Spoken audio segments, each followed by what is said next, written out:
Hello everyone, welcome back to my channel. So बच्चों, आज के वीडियो में हम सॉल्व करने वाले हैं क्लास 5th हिंदी के चैप्टर नंबर 1 किरण का वर्कशीट। ठीक है बच्चों, इस वर्कशीट को आपके न्यू एग्जाम पैटर्न के अकॉर्डिंग रेडी किया गया है, जो आपके एग्जाम के लिए काफ़ी हेल्पफुल होने वाला है। तो सबसे पहले है खंड ए पठन, जो 10 अंक का है। खंड बी में होने वाला है सृजनात्मक लेखन, वो भी 10 अंक के हैं। खंड सी होने वाला है व्याकरण एवं शब्द ज्ञान। ठीक है, तो चलिए इसको सॉल्व करना शुरू करते हैं। पहला प्रश्न है, निम्नलिखित गद्यांश को ध्यानपूर्वक पढ़कर प्रश्नों के उत्तर दीजिए। यहाँ पे एक छोटा सा गद्यांश दिया गया है, उसको अपने ध्यान से पढ़ना है। फिर नीचे कुछ प्रश्न पूछे गए, उनके आंसर करने हैं। गद्यांश है, सूरज की किरणें हमारे जीवन का महत्वपूर्ण भाग है। वे हमें प्रकाश और ऊर्जा देती है। सुबह की ताजी धूप स्वास्थ्य के लिए लाभदायक होती है। सूरज की किरणें पेड़ पौधों को भोजन बनाने में सहायता करती है। यदि सूर्य का प्रकाश न हो तो पृथ्वी पर जीवन संभव नहीं होगा। हमें प्रकृति का सम्मान करना चाहिए और समय का सदुपयोग करना चाहिए। ठीक है, तो ये थे गद्यांश। अब नीचे कुछ प्रश्न है, वो देख लेते हैं। पहला प्रश्न है, सूरज की किरणें हमें क्या देती हैं? ऑप्शंस है भोजन, प्रकाश और ऊर्जा, पानी, हवा। तो सूरज की किरणें हमें प्रकाश और ऊर्जा देती है, तो ख उत्तर इसका बिल्कुल सही है। दूसरा प्रश्न है, सुबह की धूप कैसी होती है? ऑप्शन है हानिकारक, ताजी और लाभदायक, गर्म या फिर बेकार। तो सुबह की धूप हमेशा ताजी और लाभदायक होती है, इसका भी ख उत्तर सही है। तीसरा प्रश्न है, पेड़ पौधों को भोजन बनाने में कौन सहायता करता है? तो पेड़ पौधों को भोजन बनाने में सूरज की किरणें सहायता करती है। तो उत्तर लिखेंगे पेड़ पौधों को भोजन बनाने में, कौन की जगह पे आप लिखेंगे सूरज की किरणें सहायता करता है। ठीक है, तो यहाँ लिख देती हूँ मैं सूरज की किरणें। आप पूरा उत्तर लिखेंगे सूरज की किरणें। अगला प्रश्न है, पृथ्वी पर जीवन किसके बिना संभव नहीं है? तो पृथ्वी पर जीवन सूरज के बिना संभव नहीं है, तो आप लिखेंगे पृथ्वी पर जीवन किसके की जगह पे आप लिखेंगे सूरज के बिना संभव नहीं है। ठीक है, पूरा उत्तर आप लिखेंगे। अगला प्रश्न है, गद्यांश से हमें क्या शिक्षा मिलती है? उत्तर लिखेंगे गद्यांश से हमें प्रकृति का सम्मान करने और समय का सदुपयोग करने की शिक्षा मिलती है। ठीक है, अगला प्रश्न है कविता आधारित प्रश्न है। यहाँ पे सही विकल्प चुनिए। कविता किरण के रचयिता हैं। किरण कविता के रचयिता हैं निरंकार देव सेवक। ठीक है, इसका ख उत्तर सही है, निरंकार देव सेवक। दूसरा प्रश्न है, किरण ने दूसरी दुनिया में जाने की बात क्यों कही होगी? तो किरण ने दूसरी दुनिया में जाने की बात इसलिए कही होगी क्योंकि जब यहाँ पे रात होती है तब पृथ्वी के दूसरे हिस्से में दिन होता है, और किरण का क्या काम है? किरण वहाँ की दुनिया में भी जाकर प्रकाश को फैलाती है और बच्चों को जगाती है। तो आप उत्तर लिखेंगे किरण ने दूसरी दुनिया में जाने की बात इसलिए कही होगी क्योंकि जब यहाँ रात होती है तब पृथ्वी के दूसरे हिस्से में दिन होता है। वहाँ जाकर वह बच्चों को जगाती है और प्रकाश फैलाती है।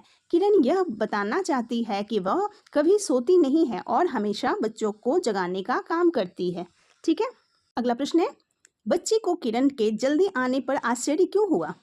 तो बच्ची स्वयं अभी तक बिस्तर से नहीं उठ पाई थी, इसलिए जब उसने सुबह सुबह किरण को देखा तो उसे बड़ा ही आश्चर्य हुआ।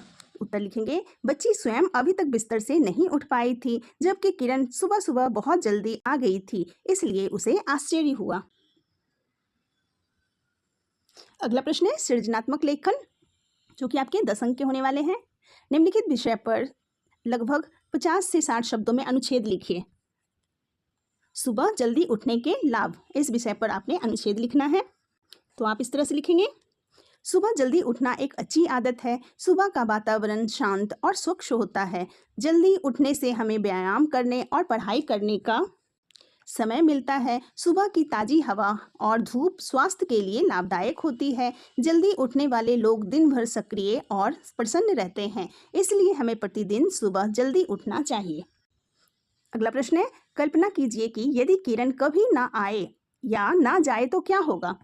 तो उत्तर लिखेंगे, यदि किरण कभी ना आए तो चारों ओर अंधेरा ही अंधेरा रहेगा, पेड़ पौधे भोजन नहीं बना पाएंगे और जीवन कठिन हो जाएगा। यदि किरण कभी ना जाए तो रात नहीं होगी और लोगों को आराम करने का समय नहीं मिलेगा, दिन रात का संतुलन बिगड़ जाएगा। इसलिए किरण का समय पर आना और जाना बहुत आवश्यक है। ठीक है, इस तरह से आप उत्तर लिखेंगे। अगला प्रश्न है खंड सी व्याकरण एवं शब्द ज्ञान, 10 अंक का है ये। नीचे दिए गए शब्दों के समान अर्थ वाले शब्द लिखें।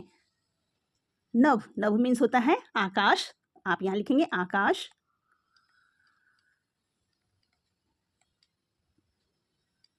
दूसरा शब्द है हवा, तो हवा का समान अर्थ वाले शब्द होता है वायु या पवन। तीसरा है पेड़, तरु या फिर वृक्ष। फूल, सुमन या कुसुम, एक एक ही लिखना है। दुनिया, दुनिया मीन्स हो गया संसार। ठीक है, यहां लिखेंगे संसार। चलिए अगला प्रश्न है, नीचे दिए गए वाक्यों में रेखांकित शब्दों के विलोम शब्द लिखें। अब यहाँ पे जो वाक्य दिए गए हैं उनमें कुछ शब्दों को रेखांकित किया गया है, तो उनके आपने विलोम शब्द लिखने हैं।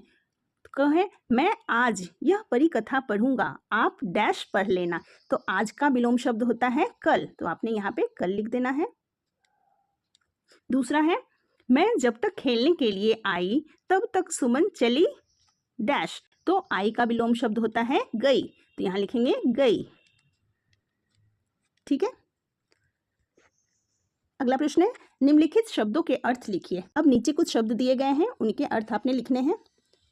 पहला शब्द है अकेली, अकेली मीन्स जिसके साथ कोई ना हो। ठीक है, यहां लिखेंगे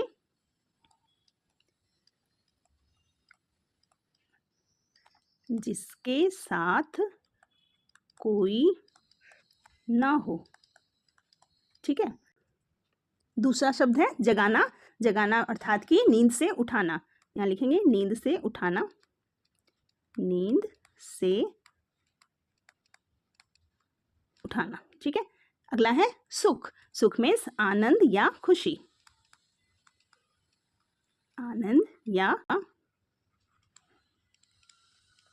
खुशी। ठीक है, ठीक है बच्चों, तो ये थे आपके लिए वर्कशीट जो आपके एग्जाम के लिए काफ़ी हेल्पफुल होने वाला है। तो इस वर्कशीट की अच्छे से तैयारी कीजिएगा। अगर ये वीडियो आपको थोड़ी सी भी हेल्पफुल लगी हो तो वीडियो को लाइक कीजिएगा। मिलते हैं फिर नेक्स्ट वीडियो में। Thank you so much.